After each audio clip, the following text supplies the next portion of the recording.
আসসালামু আলাইকুম, সবাই কেমন আছেন? আরও একটা ভিডিওতে আপনাদের সবাইকে জানাই অনেক অনেক স্বাগতম।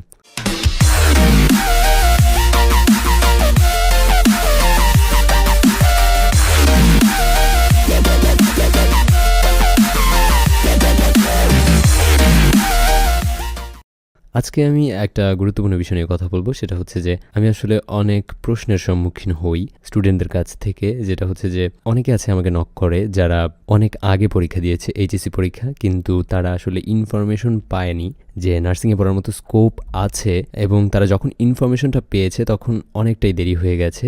সরকারি যে নিয়ম, পরীক্ষা দেওয়ার একটা নির্দিষ্ট সময় থাকে, একটা নির্দিষ্ট বয়স থাকে, ওই বয়সটা পার হয়ে গেলে তখন কিন্তু আর পরীক্ষা দেওয়ার সুযোগ থাকে না।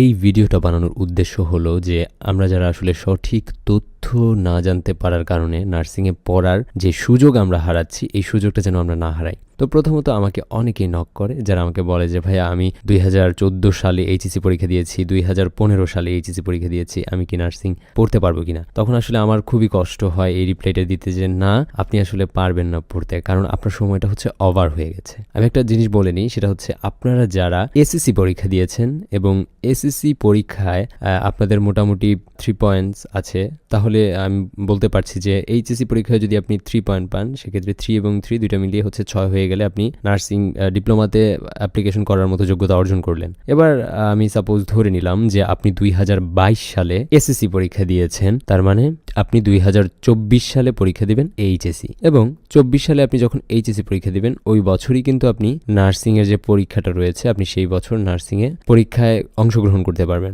এবার আপনার জন্য আরেকটা চান্স আছে, সেটা হচ্ছে 2025 সালে, পরবর্তী বছর। এবার কারো যদি স্টাডি গ্যাপ থাকে, আমি ধরে নিলাম যে আপনি হচ্ছে এসএসসি পরীক্ষা দিয়েছেন সাপোজ 2020 সালে, এবং আপনি পাশ করলেন এবং কলেজে ভর্তি হলেন।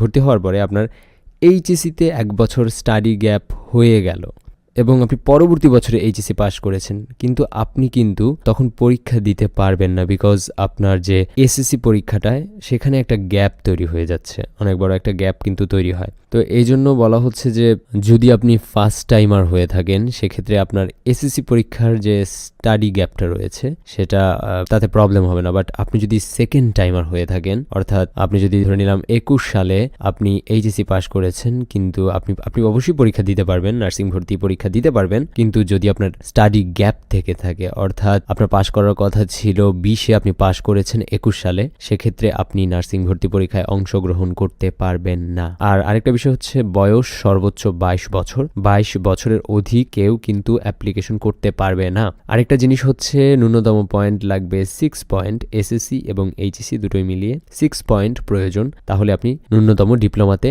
অ্যাপ্লিকেশন করতে পারবেন। আর যদি আপনার পয়েন্ট থাকে 7, সেক্ষেত্রে আপনি যদি সায়েন্স ব্যাকগ্রাউন্ডের হয়ে থাকেন, সেক্ষেত্রে আপনি বিএসসিতেও কিন্তু আবেদন করতে পারবেন। তো আজকের মতো এই ছিল আমার কাছে ইনফরমেশন। আশা করি আপনাদের অনেক অনেক হেল্প করবে এই তথ্যটা।